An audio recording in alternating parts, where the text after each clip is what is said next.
True stories. Funny weightlifter stories. Venice Beach, California. Well, I was with a guy named Bill Peanuts West, and I met him through Rocky, uh, and he used to say like he was his dad, kind of thing. Um, he wasn't really his dad; he just kind of adopted him. And Bill was a funny character. Uh, he was Olympic powerlifter, 440 trophies, gold, silver, and bronze medal. The father of powerlifting known today. He invented the incline press and had several gyms.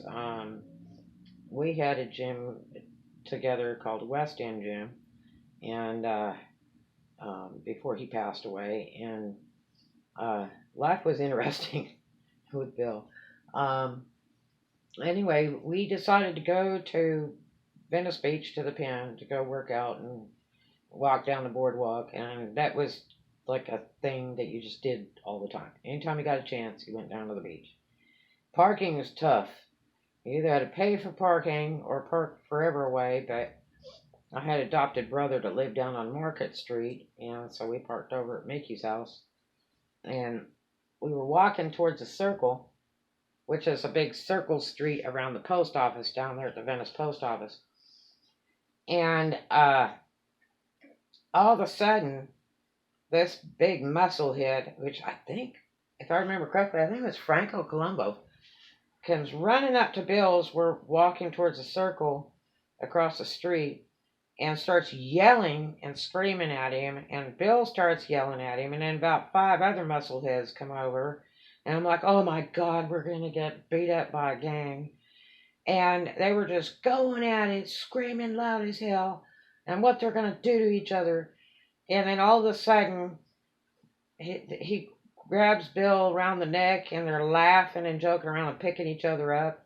Oh, scared me to death. I was so mad at Bill. And anyway, they were laughing and giggling, and all of them were just, kind of wandering around. And then they were laughing. We got over right in front of the post office, and there was this OVW parked there in front of the post office, and we knew it was one of the guys that was down on the beach, pumping some iron, probably down at the pit or walking down the boardwalk. And you were only supposed to like park there, if you had post office business. So this guy had left his VW there, and the guys thought it was hilarious that they decided they would move his car. And this is a true story. This was kind of mind blowing. I had never believed it till I saw it. So they decided to pick this VW up and put it up on the sidewalk. Oh, was that too funny? And they were laughing their heads off. And they kept carrying on about the guy that owned the car. They said, boy, is he going to freak out when he comes down and finds his car on the sidewalk. And they just thought that was hilarious. And I mean, I was still pretty shocked because I thought we were getting right in the middle of a really rough situation. And those guys were just joking around. But that's the way the weightlifters were. They were all a bunch of jokers and pranksters. They were just too funny. Hanging around them, it was really a fun part of life because they were very happy-go-lucky kind of guys. And everybody's like family. I mean, if you're ever down and out or, hungry or whatever, they were there for you. We were all there for each other.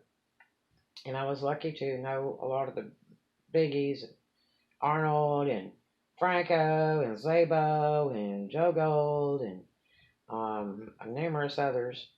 They're really neat people. Let's see, Jerry Whirling is a very good friend of mine even to this day. He's still at Venice Beach and lives right around the corner from it. He was a good friend. And I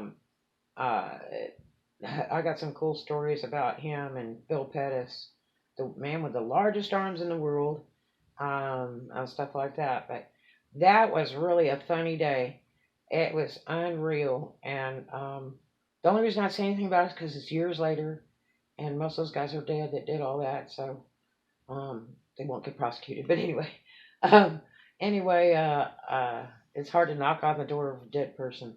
But anyway, I just thought I'd share that story with you. It was a crack up, and it's true. You know, the weightlifters can pick up cars.